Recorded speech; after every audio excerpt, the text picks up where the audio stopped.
जिसे रामानंद सागर जी ने पहले ही पूरा कर दिया है, तो उससे भी ज़्यादा अपेक्षा युक्त रचना हमें बनानी होगी। आज हम भगवत गीता का एक रेंडमली श्लोक उठाएंगे, जो कि अध्याय 6 का 9वां श्लोक है। सुहृद मित्राय उदासी मध्य देश बंधुष साधुष्वपि च पापेषु संबुद्धिर विशिष्यते। जब मनुष्य निष्कपट हितैषियों, प्रिय मित्रों, तटस्थों, मध्यस्थों, ईर्ष्यालुओं, शत्रुओं तथा मित्रों, पुण्यात्माओं और पापियों को समान भाव से देखता है, तो वह और भी उन्नत माना जाता है। कृष्ण ये बहुत ही उत्तम बात कह रहे हैं, जिसे पृथ्वी के हर युग में हर व्यक्ति को धारण करना चाहिए, विचार करना चाहिए, आचरण में लाना चाहिए। क्योंकि यही समस्या है कि हम सभी को समान भाव से नहीं देख पाते हैं।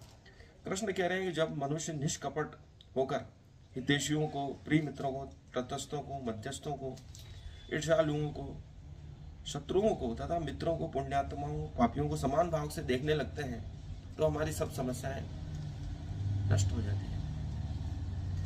यही सांस्कृतिक सापेक्षवाद का सिद्धांत है, जो समाजशास्त्रियों ने दिया है, हर्षकोविस्ट ने दिया है।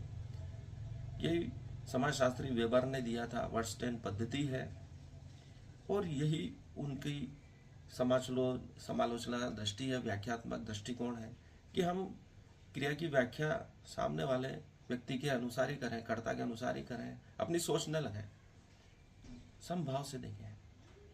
यही वस्तुनिष्ठ दृष्टिकोण है। इसी के द्वारा मनुष्य समत्व को प्राप्त होता है। वह किसी को बुरा नहीं देखता है, नहीं अच्छा देखता है। इसी से मनुष्य शांति को प्राप्त होता है। यदि आप किसी को बुरा कहते हो या सोचने लगते हो, तो उसी समय एक विकार उत्पन्न होता है, तनाव उत्पन्न होता है। अच्छा सोचना, अच्छा मानना भी तनाव है। समभाव में रहने के लिए कृष्ण कह रहे हैं, क्योंकि तनाव से ही स्पंदन उत्पन्न होता है। किसी वीणा के तार समभाव में है, वह बज नहीं रहे हैं, लेकिन जैसे ही उनको छेड़ा जाता है, तनाव उत्पन्न होता है और ध्वनि उत्पन्न होती है। चाहे उसमें से कोई कलाकार अच्छी ध्वनि निकाल सकता है, और या कोई नौ सीखा उसमें से कर्कश ध्वनि निकाल सकता है, लेकिन उसमें स्पंदन होना आवश्यक है, तनाव उत्पन्न होना आवश्यक है।